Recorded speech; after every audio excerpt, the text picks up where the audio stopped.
शब्द। ये मनुष्य के पास एक ऐसा अस्त्र है जो किसी के घाव पर मरहम भी लगा सकता है और किसी के हृदय को छलनी भी कर सकता है। हम दिन भर में न जाने कितने शब्द बोलते हैं, बिना यह सोचे कि उन शब्दों का सुनने वाले पर क्या प्रभाव पड़ेगा।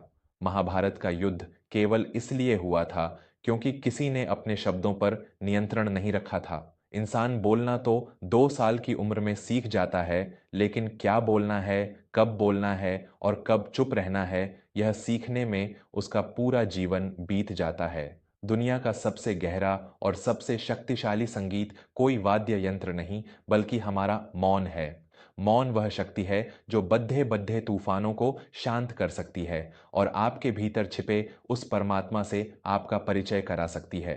नमस्कार दोस्तों, वर्मा स्टोरीज में आपका हृदय से स्वागत है। मेरी आवाज, मेरा नाम विवेक वर्मा है और आज मैं आपको एक ऐसी प्रेरक कथा सुनाने जा रहा हूं जिसमें भगवान गौतम बुद्ध ने मौन की 10 ऐसी अद्भुत सीख दी हैं, जिन्हें अगर आपने अपने जीवन में उतार लिया तो आपकी पूरी दुनिया बदल जाएगी।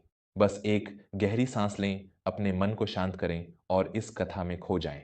राजगृह नाम का एक बहुत ही सुंदर और प्राचीन नगर हुआ करता था। उस नगर में सोमनाथ नाम का एक बहुत बद्दा अनाज का व्यापारी रहता था। सोमनाथ ने अपनी मेहनत से व्यापार में बहुत नाम कमाया था। उसका घर किसी महल से कम नहीं था, उसके पास धन धान्य की कोई कमी नहीं थी, लेकिन सोमनाथ के भीतर एक बहुत बद्दा दुर्गुण था। वह बहुत अधिक बोलता था और बिना सोचे समझे बोलता था। क्रोध आने पर उसकी जीभ एक तेज धार वाली तलवार बन जाती थी। सोमनाथ की पत्नी कल्याणी एक अत्यंत शांत और सुशील महिला थी। उनका एक युवा पुत्र था जिसका नाम अनिकेत था। अनिकेत को व्यापार में कोई रुचि नहीं थी, उसे बांसुरी बजाने और संगीत से गहरा प्रेम था। लेकिन सोमनाथ को अपने बेटे का यह शौक बिल्कुल पसंद नहीं था। एक दिन की बात है, सोमनाथ व्यापार के किसी काम से थका हारा घर लौटा। उसने देखा कि अनिकेत आंगन में बैठकर बांसुरी बजा रहा है। सोमनाथ का पारा 7वें आसमान पर पहुंच गया। वह अनिकेत के पास गया और उसकी बांसुरी छीनकर जमीन पर पटक दी। मूर्ख लड्डके, क्या इसी दिन के लिए मैंने तुझे पाला पोसा था? दिन भर इस बेकार के काम में अपना समय नष्ट करता रहता है। मेरा इतना बड़ा व्यापार कौन संभालेगा? तेरे जैसे नालायक बेटे से तो निसंतान रहना ही अच्छा था। सोमनाथ के ये शब्द अनिकेत के सीने में तीर की तरह चुभ गए। वह रोते हुए अपने कक्ष में चला गया। कल्याणी ने जब यह देखा तो वह दौड़ा कर आई। स्वामी, यह आप क्या कर रहे हैं? अनिकेत अभी ना समझ है, उसे प्यार से भी तो समझाया जा सकता है। आपके ये कठोर शब्द हमारे बच्चे को हमसे दूर कर देंगे। सोमनाथ ने कल्याणी पर भी अपना गुस्सा उतार दिया। तुम चुप रहो कल्याणी, तुम्हारे इसी लाड डेच प्यार ने इसे बिगाड़ डैच कर रख दिया है। मेरे घर में रहना है तो मेरी इच्छा के अनुसार ही चलना होगा। सोमनाथ की इन बातों ने घर की पूरी शांति भंग कर दी। अगले दिन सोमनाथ का अपने सबसे पुराने मित्र और व्यापारिक साझेदार माधव के साथ किसी बात पर विवाद हो गया। विवाद इतना बढ़ा कि सोमनाथ ने अपने घमंड और क्रोध में आकर माधव को सबके सामने बहुत बुरा भला कह दिया। तुम्हारी औकात ही क्या है माधव? आज तुम जो कुछ भी हो मेरी वजह से हो, मेरे टुकड़ों पर पले हो तुम। माधव, जो सोमनाथ का हर सुख दुहक का साथी था, इन शब्दों को सुनकर स्तब्ध रह गया। उसने भारी मन से हाथ जोड़े और कहा, सोमनाथ, धन का नशा तुम्हारे सिर पर चढ़ गया है। तुमने आज केवल एक साझेदार नहीं बल्कि अपना एक सच्चा मित्र खो दिया है। मेरी तरफ से यह व्यापार आज ही समाप्त होता है। माधव वहां से चला गया। उस शाम जब सोमनाथ अकेला अपने कक्ष में बैठा था तो उसे एक अजीब सी घुटन महसूस होने लगी। उसका बेटा उससे बात नहीं कर रहा था। पत्नी की आंखों में उसके लिए बस अविश्वास था और उसका सबसे अच्छा मित्र उसे छोड़कर जा चुका था। दौलत होने के बावजूद वह बिल्कुल अकेला पड़ डिएच गया था। उसे एहसास हुआ कि उसकी अपनी ही जीभ ने उसका सब कुछ छीन लिया है। उन्हीं दिनों भगवान गौतम बुद्ध राजगृह के वेणुवन में पधारे हुए थे। नगर के सभी लोग शांति की खोज में उनके पास जा रहे थे। सोमनाथ भी अपना भारी मन लेकर वेणुवन की ओर चल पड़ा था। वहां पहुंचकर उसने देखा कि भगवान बुद्ध एक वृक्ष के नीचे आंखें बंद किए गहन ध्यान में बैठे हैं। उनके चारों ओर एक अद्भुत मौन और अलौकिक शांति थी। सोमनाथ उनके चरणों में गिर पड्ढा और रोने लगा। हे तथागत, मेरी रक्षा करें, मेरे पास सब कुछ है, लेकिन फिर भी मेरा जीवन नर्क बन गया है, मेरे अपने मुझसे दूर हो गए हैं। मैं जब भी मुंह खोलता हूं, विनाश ही होता है। मुझे समझ नहीं आता कि मैं अपने इस क्रोध और अपनी इस अनियंत्रित वाणी पर कैसे काबू पाऊं। भगवान बुद्ध ने अपनी आंखें खोलीं, उनकी आंखों में अपार करुणा थी। उन्होंने सोमनाथ को उठाया और बहुत ही कोमल स्वर में बोले, सोमनाथ, तुम्हारे दुखों का कारण बाहर नहीं, तुम्हारे भीतर है।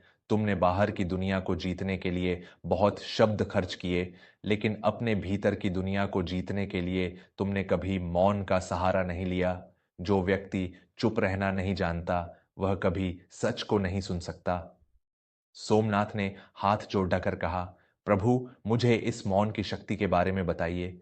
मैं कैसे अपने जीवन को सुधार सकता हूं?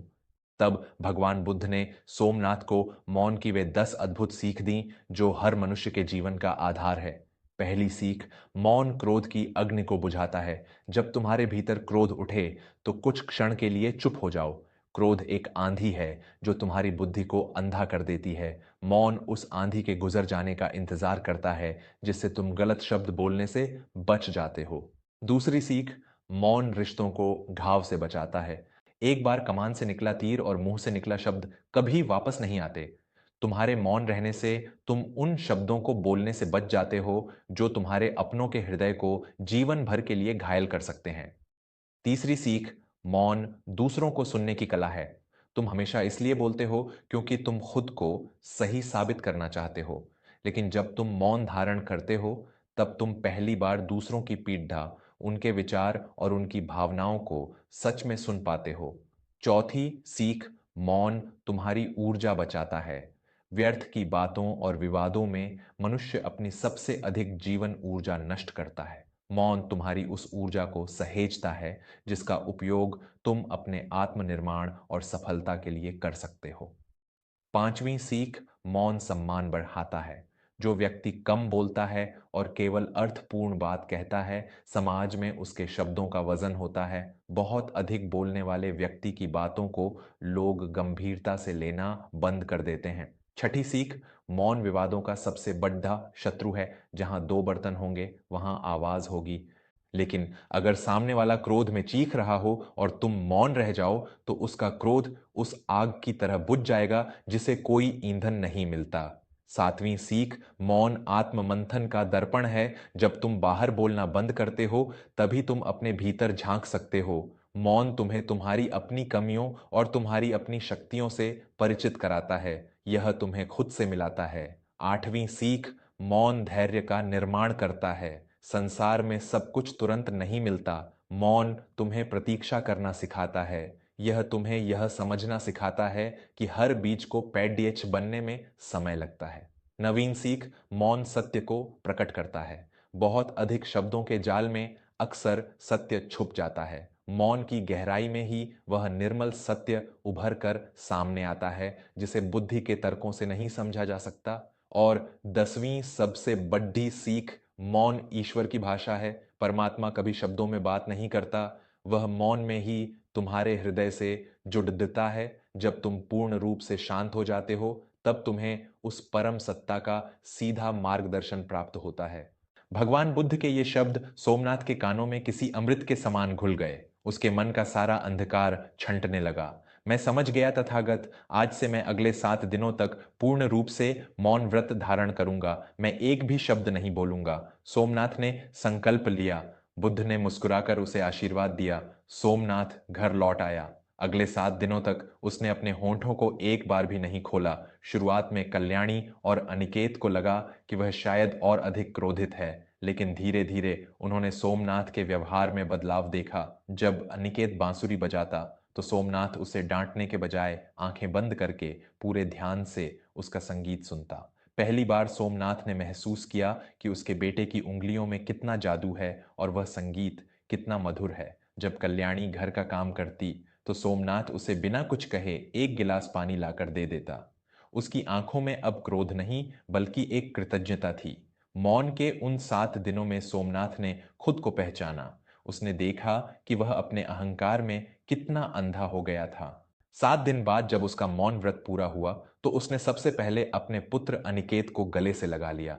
मुझे क्षमा कर दे मेरे बच्चे, मैंने कभी तेरी कला का सम्मान नहीं किया। आज से तू वही करेगा जिसमें तेरी खौशी है। तेरा संगीत मेरे व्यापार से कहीं अधिक मूल्यवान है। अनिकेत की आंखों से आंसू छलक पड़े। कल्याणी भी यह देखकर रो पड़ी। सोमनाथ ने कल्याणी के हाथ पकड़ डियाच कर कहा, कल्याणी, मेरी अनियंत्रित वाणी ने तुम्हें बहुत दुख दिया है। तुम्हारे बिना मेरा यह जीवन कुछ भी नहीं है। मुझे माफ कर दो। इसके बाद सोमनाथ सीधा अपने मित्र माधव के घर गया। माधव ने जब उसे देखा तो उसने मुंह फेर लिया। लेकिन सोमनाथ ने माधव के पैर पकड़ डिएच लिए। तुमने सच कहा था माधव, मेरा घमंड मेरे सिर पर चढ़ाच गया था। मेरा मौन मुझे मेरी असली औकात बता चुका है। मैं तुम्हारा व्यापार तो लौटा नहीं सकता, लेकिन क्या तुम इस मूर्ख मित्र को अपना सकते हो? माधव का हृदय पिघल गया और उसने सोमनाथ को गले से लगा लिया। सोमनाथ का पूरा जीवन केवल 7 दिन के मौन से ही स्वर्ग बन चुका था। अब वह केवल तब बोलता था जब आवश्यक होता था, और उसके हर शब्द में मिठास और बुद्धिमानी झलकती थी। दोस्तों, हम सब सोमनाथ की तरह ही हैं। हम हर दिन बिना सोचे समझे न जाने क्या क्या बोल जाते हैं। हम बहस जीतने के चक्कर में अपने सबसे अनमोल रिश्ते हार जाते हैं। आज की इस भाग दौड़ डीएच भरी और शोरगुल वाली दुनिया में हमने मौन की ताकत को भुला दिया है। भगवान बुद्ध की ये 10 सीख केवल एक कहानी नहीं, बल्कि जीवन जीने की कला है। आज से ही एक नियम बनाएं। दिन में कम से कम 10 से 15 मिनट ऐसे निकालें जब आप पूरी तरह से मौन रहें। न कोई बात, न कोई मोबाइल फोन, न कोई शोर, बस आप और आपकी शांति। जब आपको क्रोध आए तो तुरंत जवाब देने के बजाय सिर्फ 10 सेकंड के लिए चुप हो जाएं। आप खुद देखेंगे कि कैसे वे 10 सेकंड आपके कई सालों के रिश्तों को टूटने से बचा लेंगे। बोलने से पहले अपने शब्दों को इन 3 पैमानों पर तौलें। क्या यह सत्य है? क्या यह आवश्यक है? और क्या यह विनम्र है? यदि उत्तर हाँ है, तभी बोलें। आशा करता हूं कि मौन की इस अद्भुत शक्ति ने आपके हृदय को छुआ होगा और बुद्ध की इन शिक्षाओं से आपके जीवन में एक गहरी शांति आएगी। अगर आपको यह कहानी पसंद आई हो तो इसे अपने दोस्तों और परिवार के साथ अवश्य साझा करें। क्या पता आपका एक शेयर किसी अशांत मन को शांति प्रदान कर दे। मैं हूं आपका दोस्त विवेक वर्मा और आप देख रहे थे वर्मा स्टोरीज। अपना बहुमूल्य समय देने के लिए आपका हृदय से धन्यवाद। ऐसी ही और भी प्रेरणादायक और जीवन को दिशा देने वाली कहानियों के लिए हमारे चैनल से जुड़े रहें। जीवन में शांत रहें, मुस्कुराते रहें और अपने भीतर के मौन को सुनें। नमस्कार।